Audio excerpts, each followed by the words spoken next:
Bueno, realmente es un gusto. Quisiera de esta manera estar acá para poder transmitir fundamentalmente una experiencia de la vida, de mi vida, de cómo se desarrollaron cosas y fundamentalmente lo que significó para mí en mi vida una pasión y, y la fuerza que esa pasión me dio como para que, que las barreras que aparecían pasaran. Y no sé cómo, porque pasaba y todo tomó una velocidad muy grande y pasaron años disfrutando y viviendo de lo que fue mi pasión, que son los autos. La realidad que todo empezó acá muy cerca, en un pueblo de aquí cerca de 200 kilómetros que se llama Indio Rico.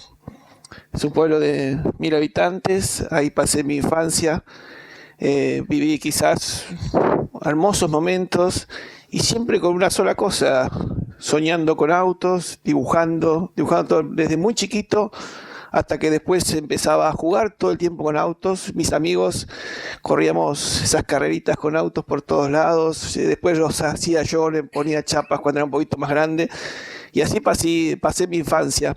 Este, disfrutando de ese lugar, de mi familia siempre me dio todo. Y la verdad es que cuando estaba en el colegio secundario, ahí sale la...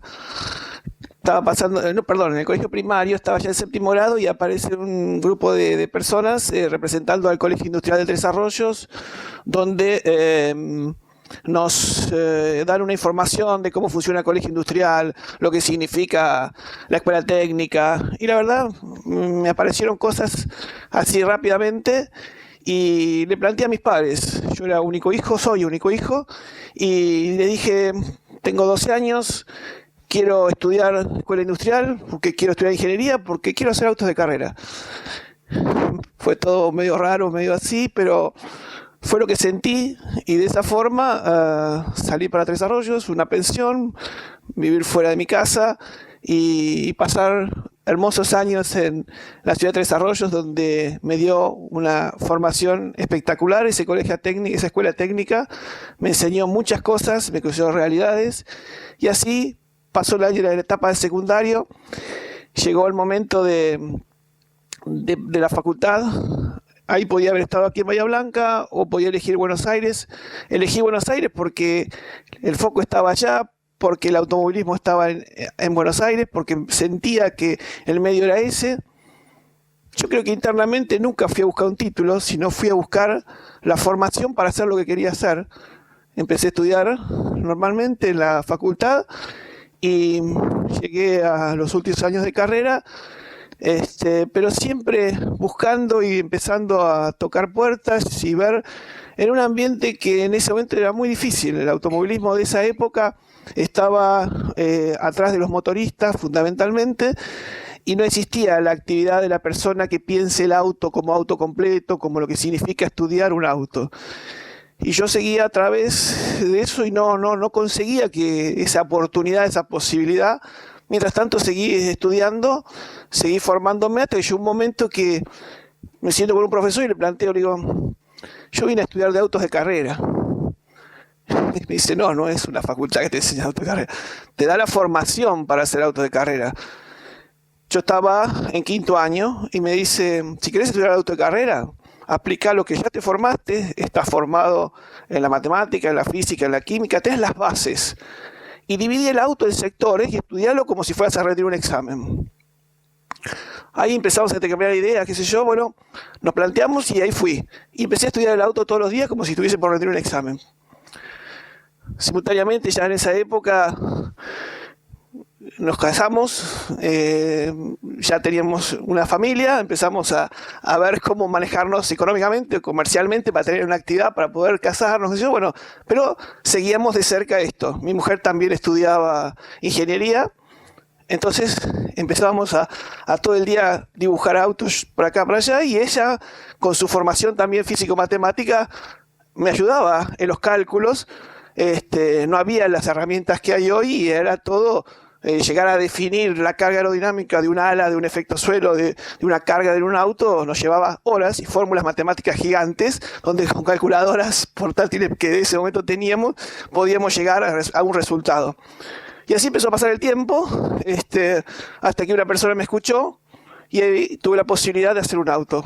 Tuve la suerte de que ese auto fuera exitoso de entrada, y empezaron los resultados, empezaron las referencias de pilotos importantes, de nombres, de compromisos con fábricas, y a partir de ahí empieza a correr todo muy rápido, hasta que llega un momento importante de nuestra actividad, digamos, ¿no? Que habíamos hecho autos para clientes, habíamos representado en un momento a Volkswagen, en otro momento oficialmente a Ford, habían pasado 2 marcas, había ocurrido muchas cosas a una velocidad, como les decía, todo por encima, ¿no?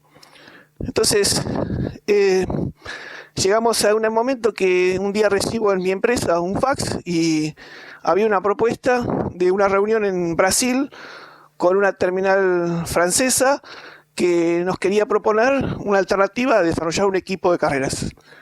Bueno, ahí fuimos con mi mujer a reuniones a San Pablo con distintos, un representante de Peugeot Sport Francia, el ingeniero responsable de lo que era el superturismo en ese momento en Europa, y ahí enteramos que había 12 estructuras brasileras y nosotros. Entonces, bueno, fueron reuniones y reuniones, donde se evaluaban montones de aspectos, no solo lo técnico, sino lo marketing. Bueno, en marketing nosotros tenemos 0, porque realmente nunca habíamos armado nada de eso. Y bueno, yo enfocaba todo hacia lo técnico, porque era lo que yo consideraba que podía defender, y así fue que tuvimos la suerte. Bueno, nos eligen, y nos eligen como directores del Peugeot Sport Mercosur en ese momento. O sea, representábamos a Peugeot en Sudamérica con un contrato en Francia y con relaciones allá, donde se abre un mundo nuevo para mí, que es la vinculación con el automovilismo del mundo, ¿no? Y ahí empezamos a interactuar con equipos en Francia, en todo eso. Esa etapa viene de la mano con hechos fundamentales. Ahí es cuando empezamos a armar nuestra propia estructura de carreras, más allá de lo que habíamos hecho todos estos años, y empiezan a ocurrir hechos fundamentales, que les decía, donde mi esposa,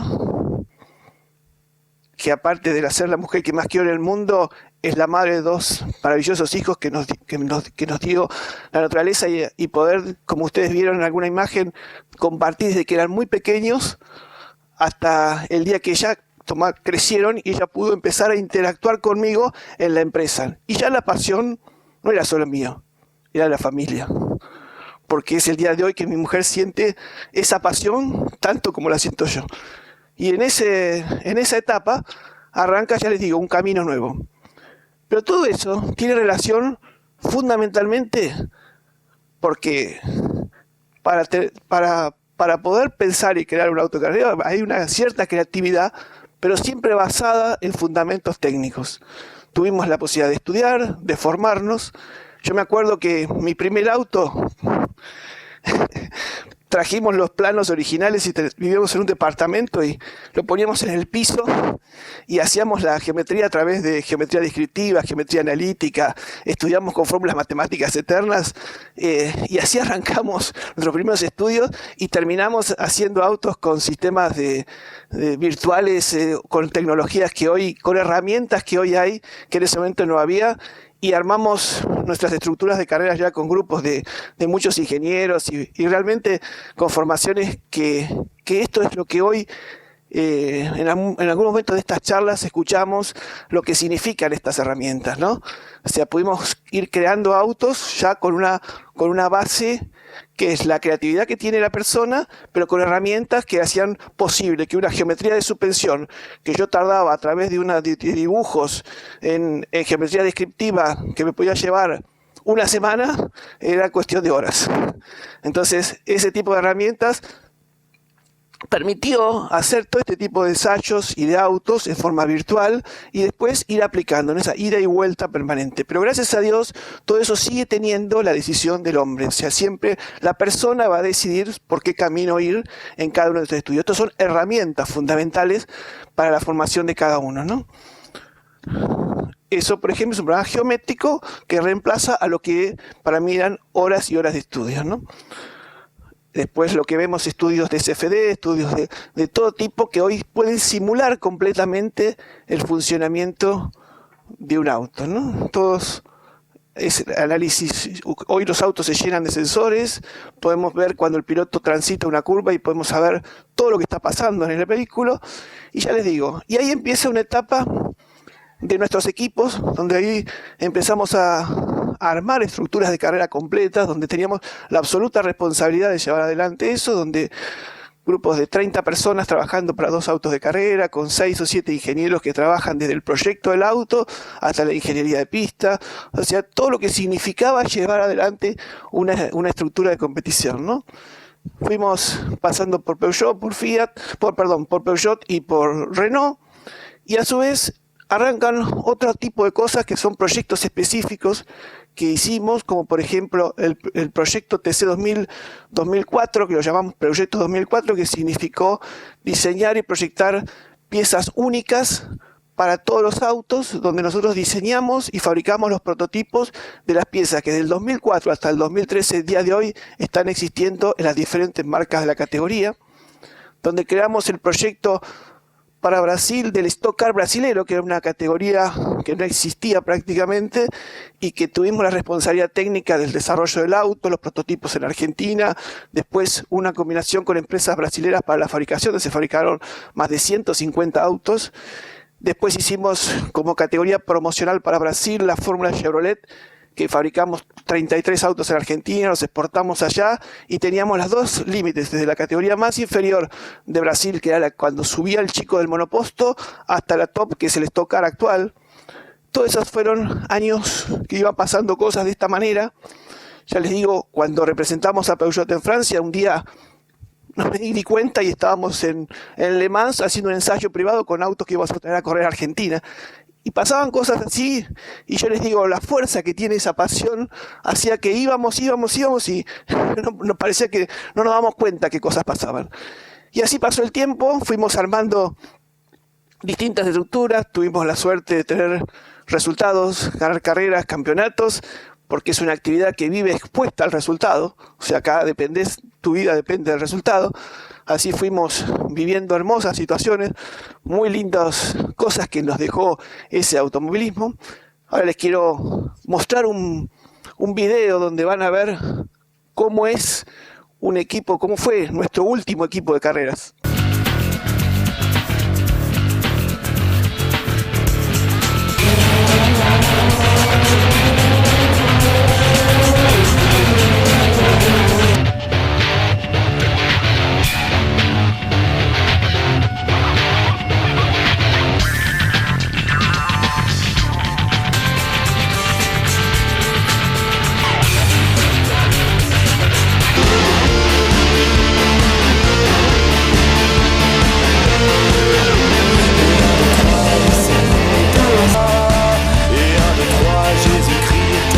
Quiero ver de pico, pechito por afuera, Ortelli por adentro.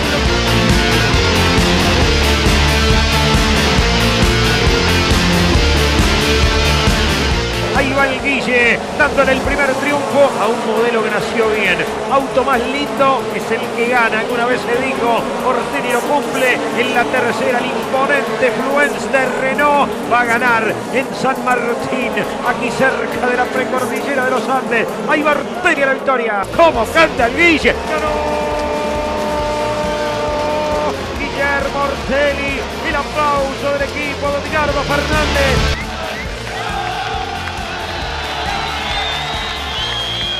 Increíblemente, con ese triunfo en ese momento empezó a pasar por mí una sensación muy particular, que creo que había llegado un momento de la vida, que había disfrutado enormemente lo que había hecho, que esa pasión seguía intacta y tenía muchas ganas de disfrutar lo que había hecho, y pensaba de que tenía que empezar a vivir de otra manera.